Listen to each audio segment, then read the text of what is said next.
전두환 전 대통령이 5.18 민주화 운동이 발생한 지 39년 만에 광주 법정에 섭니다. 전 대통령이 재판 과정에서 어떤 입장을 내놓을지 온 국민의 관심이 쏠리고 있는데요. 네, 오늘 두 분의 전문가 모시고 관련 내용 짚어보도록 하겠습니다. 예. 이종훈 시사평론가, 이호영 변호사 나오셨습니다. 두 분 어서 오십시오. 네, 안녕하세요.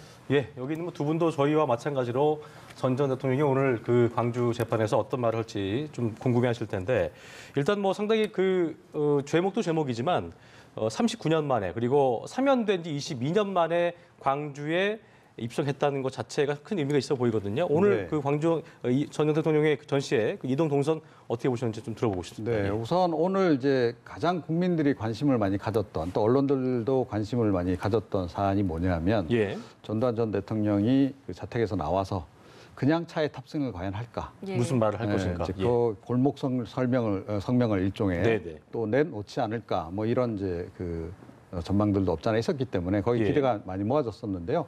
그런데 그냥 곧바로 차를 타셨죠. 예. 그리고 이순자 씨 모습도 굉장히 관심사였는데 고개를 숙이고 그 전두환 전 대통령 뒤로 해서 빨리 차로 그냥 탑승하는 예, 그런 모습을 보였고요. 그 다음에 이제 전두환 전 대통령 오랜만에 이제 그 모습을 보이는 과정에서 건강 상태가 그동안 워낙 나쁘다 그래서 네. 예. 굉장히 좀 초췌한 모습이 아닐까라고 예. 예상을 했는데 네. 다들 지금 전반적인 반응은 의외로 건강 상태는 굉장히 좋아 보인다. 88세 고령임에도 예, 불구하고. 그렇습니다. 예. 예, 그런 이제 평가가 나왔죠. 예. 예. 변호사님 이야기도 좀 들어보고 싶은데 전 대통령 굉장히 좀 오랜만에 모습 드러냈잖아요. 좀 어떻게 보셨습니까?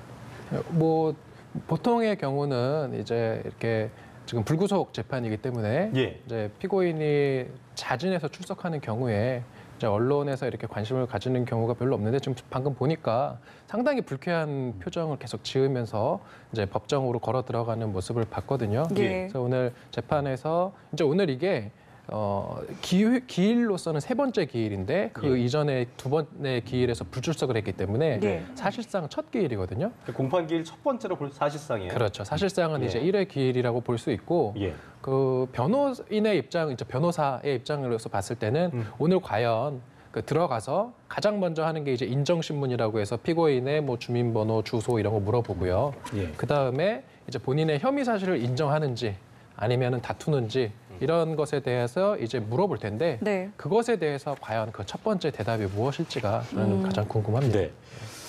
이종훈 평론가께서 이제 오늘 전 대통령의 동선을 쭉 짚어주셨는데 아까 이제 골목 성명 없이 차에 바로 올라탄 것 그리고 지금 변호사님 얘기처럼 그 기자가 이제 발포 명령 부인하겠냐는 질문에 대해서 굉장히 큰 소리로 왜 이래라고 이제 네. 거부감을 표시했는데 네. 그걸 보시면서 어떤 심리일 거다라는 생각이 좀 드셨어요. 네, 그러니까 뭐 그 기질은 어디 안 가셨구나. 역시 그런 걸 좀 느꼈고요. 예. 그러니까 뭐 96년도 재판하는 과정에서 왜 나만 갖고 그래? 그래서 굉장히 이게 또 유행어가 되기도 하지 그랬었죠. 않았습니까? 예, 그런데 예. 오늘도 역시 그 자세는 그대로 변함이 없으신 것 같아요. 예. 말을 많이 줄이긴 했습니다만 왜 이래나 왜 나만 갖고 그래나 그 얘기 아니겠습니까? 예. 그러니까 결국 나는 아무런 혐의도 없고 무죄인데 왜 예. 사람들이 자꾸 이렇게 시비를 거느냐? 나 조용히 살고 싶다. 뭐 이순자 씨가 최근에 이제 그런 또 얘기도 했었고, 네. 지금 뭐 집도 매각하는 거 관련해서 굉장히 불편한 심경을 표시하지 않았습니까? 그래서 네. 전두환 전 대통령이 사실은 오늘 지금 뭐 광주 시민들은 마지막으로 뭔가 사죄의 말을 내놓을 수도 있다라는 일말의 기대감을 가지고 있는데 네. 그 기대감을 좀 접으셔야 되지 않겠나. 오늘 이 반응을 쉽지 않을 보니까. 것이다. 예, 안 그러면 저렇게 왜 이래 이런 식으로 반응을 보이시지는 않죠, 적어도. 예. 그러니까요. 자, 조금 전에 이야기 나왔던 인물이죠. 이순자 여사의 동행에 대해서도 많은 분들 좀 관심을 갖고 있습니다. 이게 동석의 자격이 주어졌다고 하는데 이게 어떻게 이루어진 건지 궁금합니다. 네, 일반적으로 이제 그 신뢰관계에 있는 자의 동석이라고 하고요.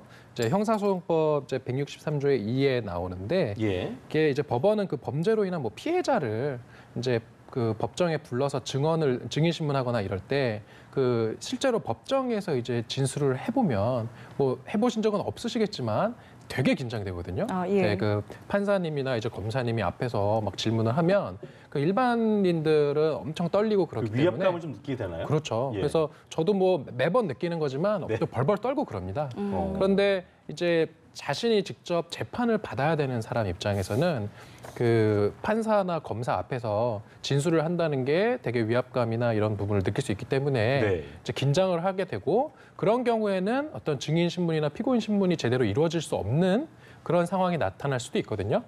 그래서 이런 어떤 상황을 좀 방지하기 위해서 옆에 믿을 수 있는 사람이 같이 오라는 취지예요. 예. 예를 들어서 뭐 범죄 피해를 당한 미성년자를 뭐 증인 신문한다든지 예. 아니면 정신 지체가 있는 장애인을 이제 신문한다든지 이럴 때 예. 이제 그 옆에서 평소에 케어를 해주었던 그런 사람이 같이 좀 이제 케어를 해줄 수 있게 해서 어떤 증인 신문이 원활히 이루어질 수 있게 이렇게 하자는 취지인데 네. 지금 이순자 여사 같은 경우는 이제 본인의 이제 남편이 그 알츠하이머를 겪고 있기 때문에 어떤 법정에 혼자 이제 나가서 진술하기에는 조금 어려움이 있다. 네. 그래서 따라서 자신이 옆에서 좀 동석을 해서 예. 같이 진술을 보조하고 싶다라는 취지로 그 3월 5일에 법원에 그런 신청을 했고 그 재판장이 직권으로 허가를 해서 네. 오늘 동석을 할 수 있게 되었다고 지금 알려졌습니다. 네. 그런데 제가 보기에는요. 오늘 이순자 씨의 역할은 옷깃을 잡아당기는 역할이 아닌가 싶어요. 옷깃을 네. 잡아당기는. 이게 어떤 전에- 의미일까요? 예. 조금 전에 이제 그 뭐 반응 전두환 전 대통령 반응도 이제 우리가 봤습니다만 네. 이분이 상당히 좀 다혈질이시고 말씀도 또 거침없이 하는 그런 성격을 가지고 있잖아요. 혹시 법정에서 실수를 해서 오히려 이게 발목을 잡을 수 있는 발언들을 의외로 할 수도 있다. 예. 또 더군다나 다른 이제 구설수를 만들 수 있지 않을까에 대한 그렇죠. 우려 때문에 그래서 옆에 이제 변호인도 물론 이제 함께 가긴 합니다만 옆에 앉아서 계속 이제 그 옷깃을 강하게 이야기할 때마다 옷깃을 톤다운을 잡아다니는 그런 역할을 하는 거 아닌가. 그래서 아마 그 이순자 씨 입장에서도 좀 예. 안심이 안 돼서 제가 보기에는 함께 가는 거 아닐까. 개인적으로 그렇게 좀 어떤 추정을 남편의 해봅니다. 또 돌출 발언이나 행동에 그렇죠. 대해서 좀 톤다운을 시키기 위해서 네. 하는 걸 수도 있다는 말씀이신 네, 거죠. 그렇습니다. 저희가 뭐 재판의 세부 쟁점 차차 하나하나 짚어볼 텐데 뭐 많지는 않아서 일단 오늘 그 재판이 뭐 재판에 대한 혐의점도 그렇습니다만 역사적 심판이라는 말을 하잖아요. 그러니까 이게 시청자의 이해를 위해서 또 어리신 분들은 또 젊으신 분들은 모를 수도 있기 때문에 좀 역사적 배경을 좀 포함해서 오늘 심판이 왜 역사적 심판인 건지 다시 한번 평론가께서 좀 네. 짚어주시죠. 예. 그러니까 5.18 이제 민주화운동과 관련해서 이제 가장 이제 쟁점이 되고 있는 부분이 그러니까 시민에게 누가 발포 명령을 내렸는가 네. 이 부분이 가장 핵심 아니겠어요? 그 이제 이후에 뭐 이제 여러 이제 규명 과정이 있었습니다만 이 부분이 아직까지 명확하게 밝혀지지 않았단 말이에요. 그런데 심증상은 그 당시 워낙 뭐 이 전두환 전 대통령이 군을 사실상 장악하고 있었던 거나 다름이 없기 때문에 네. 보안사 사령관이라고 하는 직함에도 불구하고 실제로 발포 명령까지도 아마 그쪽에서 내려졌을 거다라고 다들 보고 있는 겁니다. 예. 자, 그런데 계속 관련자들은 이제 부인을 하고 있는 상황이죠. 예. 본인들도 죄를 이제 받을 수 있기 때문에 이제 다 그렇게 이제 얘기를 하는 거고 전두환 전 대통령 입장에서도 그 발포 명령과 관련해서는 그동안 뭐 자기는 그런 적이 없다라고 계속 얘기를 해왔단 말이에요. 예. 자, 그런데 이제 오늘 이제 쟁점이 되는 것이 뭐냐면 헬기에서 사격을 했느냐 여부가 이제 가장 뜨거운 쟁점이 되는 겁니다. 오늘 재판 과정에서는. 예. 자, 그런데 일반적으로 그냥 그 병사들이 사격한 것과 예. 헬기가 사격한 것은 의미가 다르다라는 거죠. 음.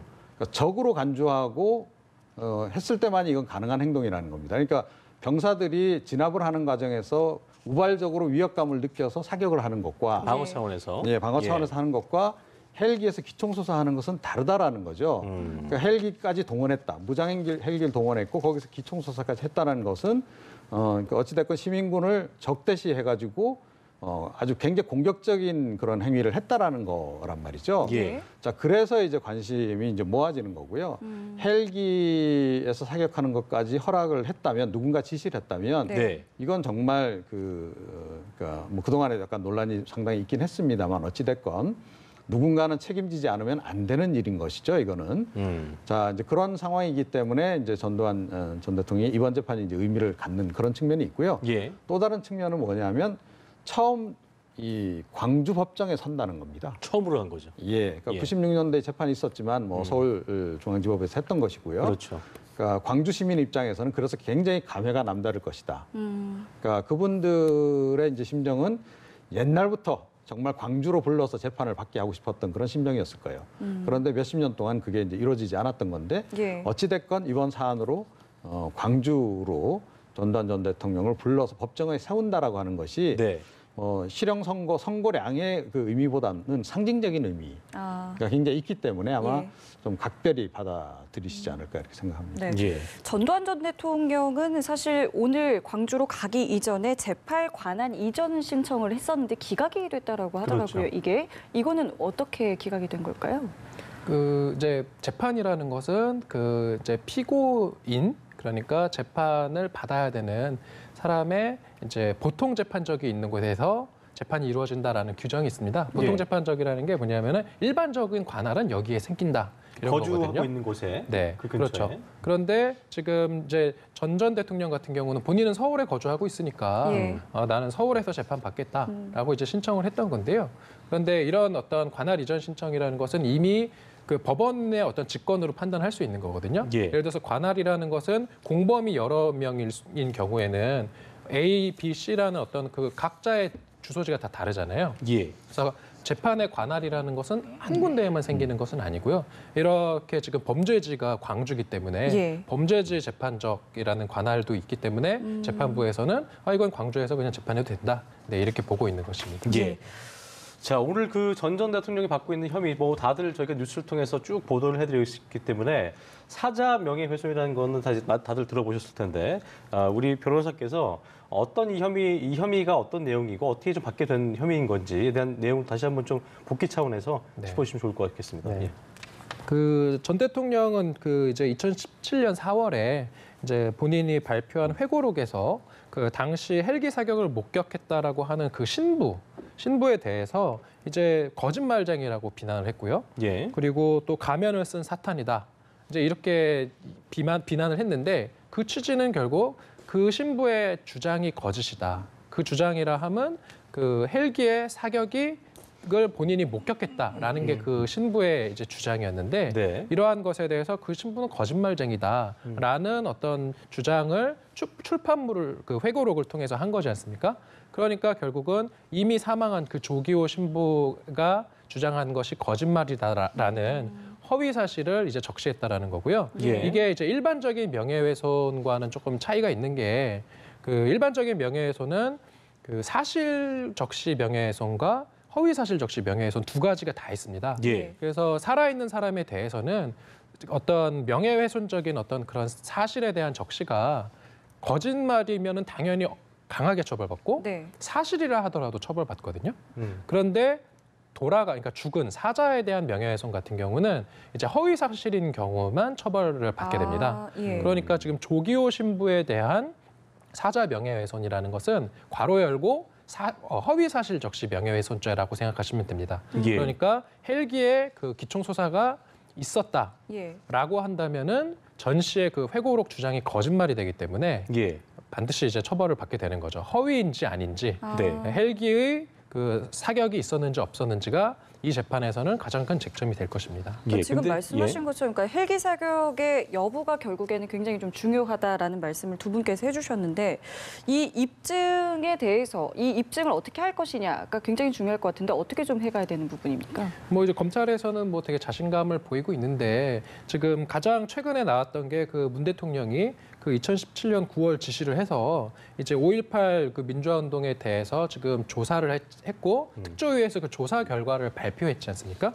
그 조사 결과를 발표한 이후에 이 책이 발간이 됐기 때문에 검찰에서 봤을 때는 이 전 대통령이 자신의 이런 그 조기호 신부에 대한 진술, 다시 말해서 헬기 사격이 있었다라는 것이 거짓이다라는 것을 전 대통령은 알고 있을 수밖에 없었다라는 게 첫 번째고요. 예. 그 다음에 이제 나아가서는 그 5.18 당시에 이제 보안사령관으로서 이러한 어떤 그 헬기의 사격이나 이런 것들을 보고받을 어떤 지위에 있었다. 이러한 것들이 이제 재판에서 아마 좀 적극적으로 다퉈질 것으로 보입니다. 예, 지금 조금 보완 설명을 드리면요. 그러니까 이 회고록이 출간된 게 2017년 4월입니다. 예. 그런데 2017년 1월 달에 중요한 이제 그 결과 보고가 국가수에 나왔죠. 이제 발표했죠. 국가수에서 예. 이제 탄은 다 검증을 다 해가지고 네.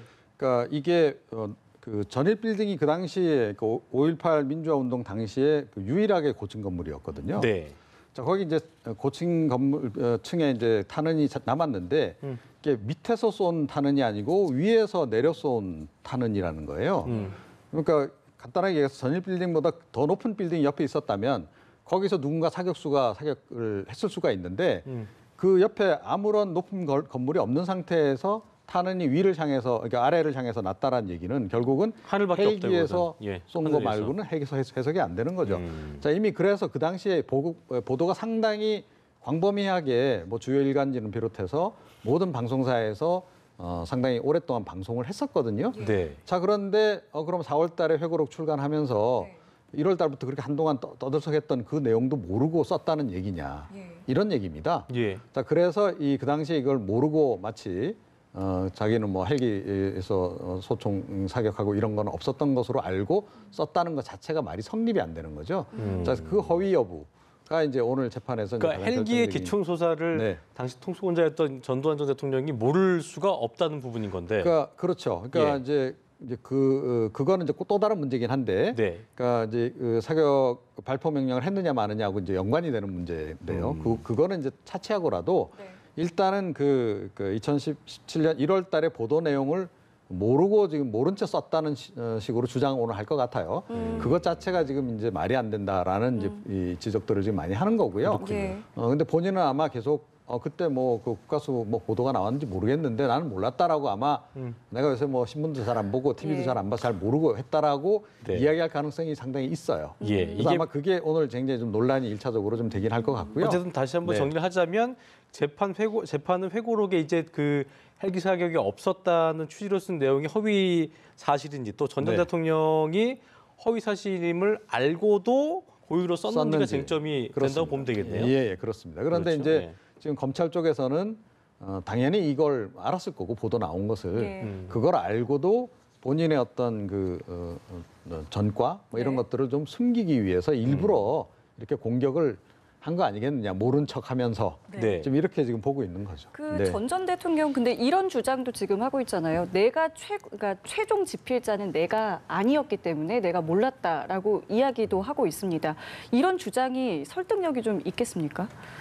그거는 뭐 설득력은 별로 없어 보여요. 이게 일단은 회고록에 이제 그 뭐 집필을 예. 실제로 밑에서 실행을 한 사람이 뭐 다른 뭐 지금 그 청와대 전 그 민정기 전 비서관으로 비서관이라고 지금 하는데 예. 그러니까 그 비서관이 다 써서 책을 집필한 건데 다만 그 책의 집필 명의인이 나일 지금 뿐이다. 나일 뿐이다. 예. 이런 주장을 하는 건데 이건 받아들여지기 어렵죠. 왜냐하면은 그 전 대통령 명의로 책이 쓰여졌고 예. 그다음에 그런 사실을 전혀 몰랐다면 모르겠는데 알고 있기 때문에 어떠한 본인의 그 명의로 나간 출판물에 대한 책임을 나는 몰랐다라고 빠져나가기는 좀 어려울 것 같습니다. 예. 그렇다면은 그 우리 이정훈 평론가께서 얘기한 것처럼 그 국가수의 결과 발표 이것이 결정적 증언이 될 것이고 그거를 반박할 수 있을 만한 것들이 없잖아요. 없죠. 그렇죠? 그리고 예. 나아가서 보통 이제 이런 허위 사실 적시 예. 명예훼손 이제 그런 재판을 보면 다 공통적으로 나오는 말이 나는 그게 진짜인 줄 알았다. 그러니까 허위인지 몰랐다라는 얘기를 하거든요. 예. 그러니까 이제 전 대통령 같은 경우도 그렇게 얘기하겠죠. 그 1월 결과는 나는 몰랐고 그리고 헬기에 어떤 사격이 있었는지도 나는 몰랐고 따라서 그 조기호 신부에 대해서 그 조기호 신부의 진술이 거짓이라고 썼던 거는 나는 그게 진짜인 줄 알았다.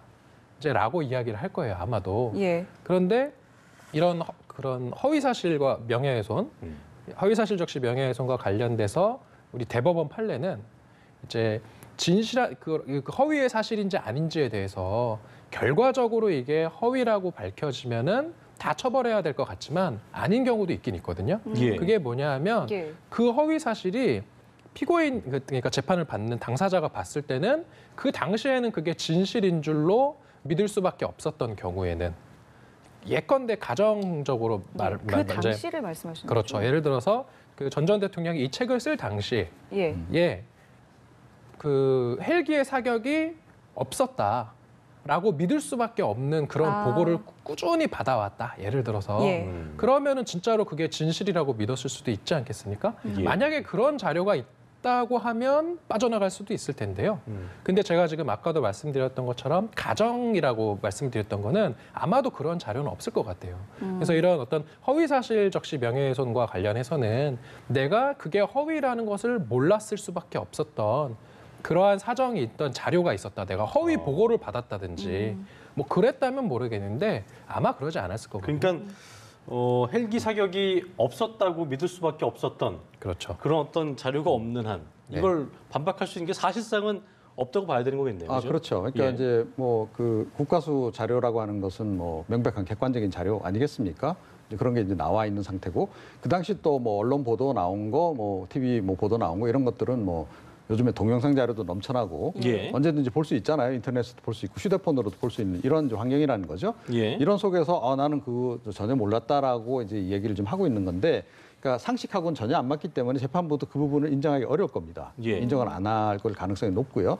자, 그러면 내가 그때 뭐 여러 가지 이유 때문에 뭐 그런 방송 보도를 못 봤을 수밖에 없는 접하기 힘들었던 그런 상황들에 대해서 설명을 하거나 뭔가 증거를 내야 되는 거죠. 예. 본인이 예를 들어 병원에 갑자기 입원해 있었다라든가 아니면 뭐 인사불성 상태여 가지고 뭐 그런 뭐 전혀 병원 알 기록이 수가 있다든지 없었던 상황을. 그런 상황을 이제 이야기를 하지 않으면 별로 설득력이 없는 거죠. 재판부 입장에서 네. 보자면. 예. 이제 그런 상황이 이제 오늘 좀 전개가 될 것 같고 아마 전두환 전 대통령 측에서는 예. 여러 가지 알리바이를 이제 될 가능성이 높다. 변호사를 통해서 예. 이렇게 생각이 됩니다. 그 알리바이라는 것 중에 하나가 이제 그 얘기하고 그 정주교 변호사의 얘기가 5.18 당시에 헬기 사격이 있었다는 것은 검찰의 입장이고 당시 헬기 조종사 등은 한결같이 기총소사가 없었다. 그러니까 헬기를 몬 사람들인데 그 사람들이 없다고 하는데 부인하고 있는데 이 얘기를 하고 있거든요. 이건 어떻게 좀 쟁점이 될 수 있을까요?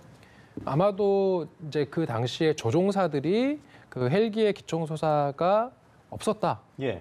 이렇게 주장을 하는 것은 그것은 어떤 하나의 사실관계를 두고 그 서로 다른 진술이 사실은 많이 있을 수 있거든요. 재판하다 보면은 그 진실은 하나인데 나 이야기하는 것들은 되게 여러 가지 말들이 나오는 경우가 많아요. 네. 그래서 그러한 어떤 조종사들의 그러한 진술이 있다고 해서 그것으로 바로 전 대통령이 면책되기는 어려워 보이고 결국은 재판은 제3자인 그 재판 법원에서 하는 거거든요. 예. 법원에서는 결국은 나와 있는 객관적인 증거 자료에 입각해서 전 대통령의 어떤 진술이 허위라고 판명이 되면 뭐 유죄 판결을 하지 않을까 저는 그렇게 생각을 합니다. 예.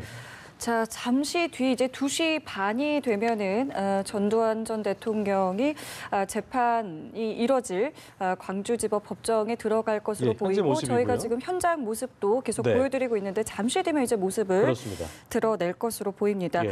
1심 판결 글쎄요 뭐 언제쯤 내려지느냐 이런 부분도 굉장히 관심이 많고 일단 오늘은 어떤 것들을 하게 되는지 다시 한번 좀 말씀을 첫 부탁드릴게요. 번째 공판 준비일이 좀 공판이기 때문에 사실상 네. 어떤 것들이 이루어지는지 네. 좀 듣고 싶습니다. 예. 일단은 이제 아까 말씀드렸던 것처럼 당사자 확인하는 인정신문하고요. 그다음에 공소 사실의 요지에 대해서 검사가 이제 진술을 합니다. 그래서 당신은 이러이러이러한 혐의에 대해서 지금 기소되었다. 결국은 그 조기호 전 신부의 명예를 훼손하였다라는 취지로 예. 이제 허위 사실 그러니까 사자에 대한 명예훼손 혐의로 기소가 되었다라는 이제 진술을 하고요. 그러면은 이제 판사가 네. 그 피고인석을 향해서 물어봅니다. 지금 검사가 이렇게 공소 사실에 대해서 요지에 대해서 진술했는데 그것에 대해서 의견을 한번 밝혀보시라. 이렇게 이야기하면 예. 그 이제 동석한 변호인이 아마 진술을 할 거예요. 그래서 피고인은 두 가지 이제 가능성이 있습니다. 하나는 저는 이 공소 사실에 대해서 전부 인정하니까 인정한다. 또는 나는 전부 부인한다. 보통 이렇게 나오거든요. 네. 나는 다 인정한다라고 가면은 재판할 필요가 없어요. 이제 그때부터는 바로 그날 재판을 종결하고 오늘도 그러면 혹시라도 그런 일이 있을 수도 있겠군요. 가능성은 있죠. 가능성은 있어서 이제 전 대통령 측이 본인의 주어진 그 사자 명예훼손 혐의에 대해서 나는 혐의는 인정하지만 다만 형량을 좀 줄여주십시오라는 그 양형 주장이라고 하거든요. 예. 그래서 혐의를 인정하고 양형과 관련된 어떤 주장을 한다면 오늘 재판이 끝나겠지만 근데 저는 그럴 가능성은 거의 0%라고 보는 게 지금까지의 어떤 이러한 그분의 이제 말씀을 종합해 보면 예. 절대 인정 안 하시거든요. 그러면은 나는 억울하다. 네. 지금 그 헬기의 사격 이런 거 나는 그런 게 실제로 있었다라는 거 모르고 그 조기호 신부에 대해서 내가 이야기한 거는 나는 사실이라고 믿었다라고 네. 이야기를 할 거기 때문에 예. 법원에서는 그렇다고 하면 이제 추가적으로 그 피고인의 그러한 진술이 예. 맞는지 아니면 검사의 공소 사실이 정말 사실인지 사실이 관계에 대해서 살펴봐야 되는 거거든요. 네. 예. 결국은 증거 조사가 필요해지는 상황이 되기 때문에 네. 다음 기일을 지정을 하고 아. 다음 재판 날짜를 또 정할 것으로 그 생각합니다. 다음 길 때는 또 와야 될 거 아니에요? 그렇죠. 예. 네.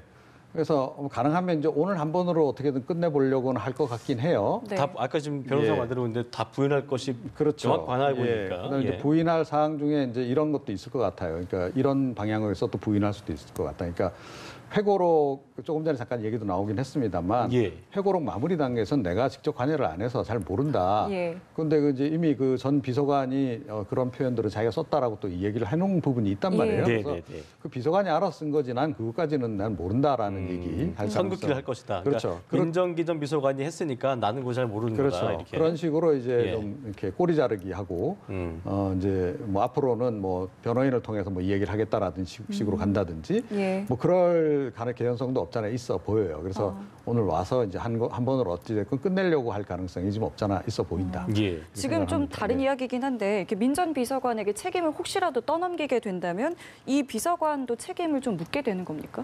근데 지금 아마 이 비서관이 지금 기소된 사람은 아니기 때문에 예. 네, 이제 참고인 신분이고 만약에 재판에 증인으로 출석을 한다면 증인이 될 수도 있겠죠. 그래서 이제 제가 조금 더 보충 설명을 드리면 예. 지금 이제 재판이 늘 진행되면 이제 두 가지를 말할 수 있을 거예요. 그러니까 본인에게 주어진 혐의를 인정하는지 아닌지 네. 그것도 되게 중요하고 그 다음에 그 수사를 지금 했잖아요. 예. 수사를 해서 지금 기소가 된 거기 때문에 수사 기록이 이제 작성이 돼 있고 네. 그다음에 그 수사 기록과 관련돼서는 제일 중요한 게 증거입니다.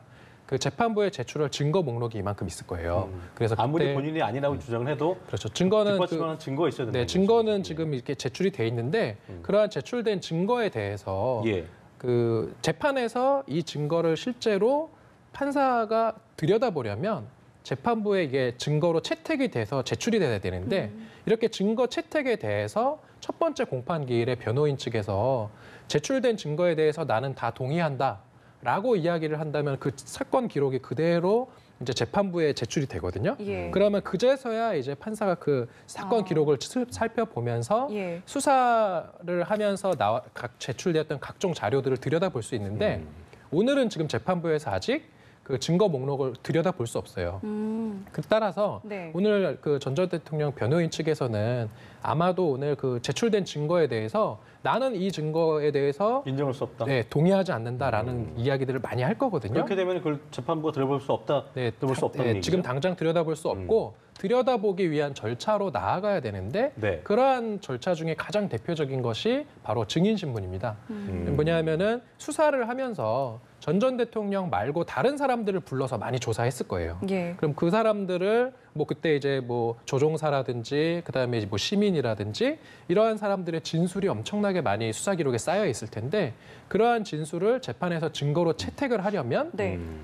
그 피고인 측에서 이러한 진술을 증거로 채택하는데 동의하지 않음에도 불구하고 그 증거로 채택을 해서 판사가 들여다보기 위한 절차가 뭐냐면 그러한 진술을 수사기관에서 한 사람들을 재판정에 불러내서 증인 신문을 해야 됩니다. 예. 따라서 그 전 대통령 변호인 측에서 어떤 증거에 대해서 동의를 하지 않는 증거가 되게 많을수록 나와야 그러한 될 증인들이 많아지는 그렇죠. 거군요. 불러야 되는 그러네요. 증인들이 많아져서 예. 절차가 되게 지연될 가능성도 있다. 결과론적으로 그 증거에 대해서 인정하지 않을 가능성이 큰 거고 그렇게 되면 지금 말씀하신 것처럼 증인들이 많이 나와야 되고 결과론적으로 시간 끌기 작전으로 갈 수밖에 없다고 저희가 봐야 될까요? 어떻게 네, 좀 그럴 예상하세요? 가능성이 굉장히 좀 높아 보이죠. 예. 그러니까 그게 훨씬 일단은 좀 굉장히 이득이 될 거다라고 이제 보는 것이 예. 조금 전에도 잠깐 얘기 나왔습니다만 이게 이제 기총소사가 있었냐 없었냐의 문제로까지 이제 소급이 돼 버리게 되면 예. 이게 재판이 굉장히 지지부진하게 진행될 가능성이 높아져요. 그러니까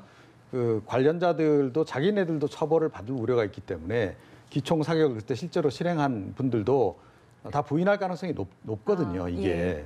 그러면 그걸 또 객관적으로 다 입증을 다시 하면서 그 사람들부터 처벌을 해나가지 않으면 안 되는 상황으로 또 갈 수도 있는 거예요. 예. 자, 그래서 일부러 지금 자꾸 그 얘기를 지금 지금 변호인 쪽에서는 끌어내고 있는 거 아닌가 저는 그렇게 생각을 하거든요. 예, 예. 사실은 이제 그 국가수 보도 내용 관련해서 그거를 알고 있었느냐 없었냐 요선에서 더 있고 그 이후부터 상황으로 이제 전개를 해서 이 사건을 짓는 게 네. 사실은 맞는데 오히려 변호인단은 그 원초적인 문제를 자꾸 이제 거론을 하면서 시간 끌기 재판을 작전으로. 시간 끌게 하는 식으로 전략을 제가 보기엔 수립했을 가능성이 높다. 이렇게 예, 생각을 그 합니다. 지금 네. 이 시각 광주지법의 모습인데요. 저희가 전 대통령이 법정으로 들어간 모습을 좀 보여드리려고 계속 지켜보고 있는데 예. 30분 지금 다 됐거든요, 변호사님. 근데 이게 보통 30분 되면 딱 칼같이 시작하나요? 어떻습니까? 그러려면 지금 들어가야 되는데 모습은 보이지 않고 있거든요. 예. 보통은 그거는 재판부의 사정에 따라 조금 다른데요. 다릅니까? 예. 네, 뭐 3시 재판, 뭐 네. 3시 반 재판, 이제 이런 식으로